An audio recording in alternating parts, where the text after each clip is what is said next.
भाजी नसली की सांडग्याची भाजी उन्हाळ्यात खूप टेस्टी आणि चविष्ट लागते.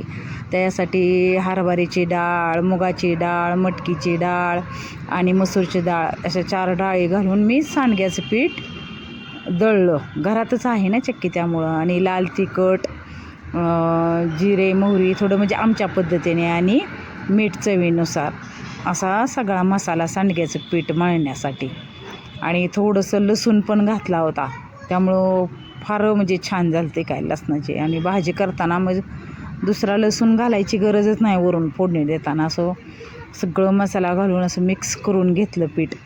आणि सांडग्याची टेस्ट खूपच छान लागते, मस्त. आणि अशी सांडग्याची भाजीसुद्धा करून दाखवलेली आहे. नमस्कार सगळ्यांना, श्रीराम, जय राम, जय जय राम. आज मी करत आहे छान अशी सगळ्यांना उन्हाळ्यात आवडते अशी सांडग्याची भाजी. आणि त्याच्यासाठी सांडगे मी चांगले असे लालसर होस्तोपर्यंत भाजून घेतले, छान असे बारीक गॅसवरती. आणि मग त्याच्यासाठी कांदा, कोथिंबीर, बारीक कोथिंबीर, कांदा चिरून घेतले. उन्हाळ्यातच सगळ्यांना सांडगा आवडतो. रसन सांडगा सगळ्यांच्या घरी होतच असतो. आणि हा मी म्हणजे 4-5 डाळीपासून सांडगा बनवलेला आहे, त्यामुळे खूप टेस्टी झालेला आहे. जिरे मोहरी टाकून कांदा टाकून घेतला, कांदा लाल होस्तोपर्यंत परतून घेतला. म्हणजे त्याच्यात मी सांडग्यामध्ये लसूण आणि थोडंसं तिखट घातल्यामुळं इतकी जी चव जी खूप छान झाली ना, खूपच मस्त आणि टेस्टी झाला आहे. मग भाजून घेतला असा लाल, थोडासा लालसर.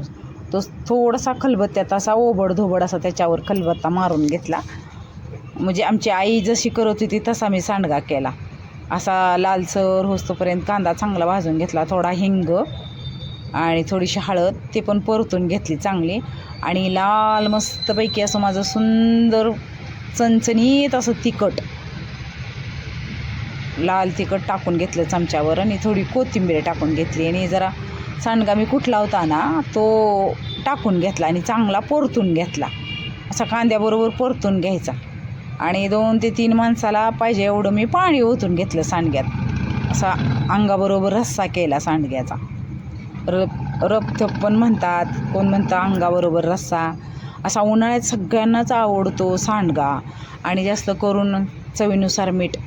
रस केला की सांडगा सगळ्यांच्यात सुक्का करतातच. खूप दिवसाने मी खाल्ली. असं मस्तपैकी हिरवीगार कोथिंबीर टाकून घेतली आणि मग उकळून चांगला शिजून दिला. आणि उन्हाळ्यात माहिती आहे ना सगळ्यांच्यात म्हणजे उन्हाळ्याचे कामं चाललेलेच. 2 चमचे शेंगदाण्याचं कूट टाकलं आणि छान असा शिजून दिला.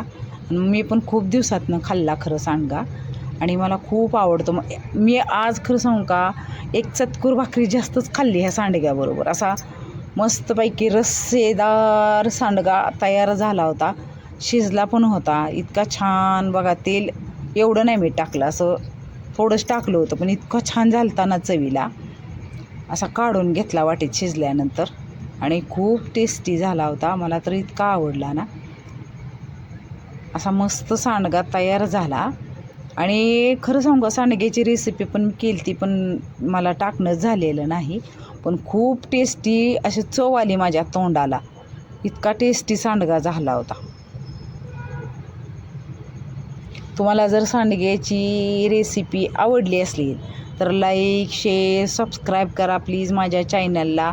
आणि अशा साध्या सोप्या रेसिपी घरच्या घरी साहित्यापासून बनवलेल्या माझ्या रेसिपी असतात, तुम्ही बघत जा. आणि खरंच लाईक, शेअर, सबस्क्राईब तर कराच. पण माझा चॅनल जरी मॉनिटाईज नाही झाला तरी चालेल, पण मी नुसते रेसिपी टाकते तरी मला खूप आनंद आहे त्याच्यात. तुम्ही पण या जेवायला. मी संध्याकाळी भाकरी, कांदा आणि सांडगा पोट भरून जेवली.